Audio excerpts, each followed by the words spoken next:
বিজয়ের 50 পেরোলেও মুক্তি মেলেনি আজও। কমিনি শোষণ পীড়ন এখনো দমিনি শোষক রাজ।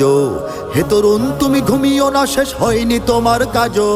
হে তরুণ তুমি ঘুমিও না, শেষ হয়নি তোমার কাজও।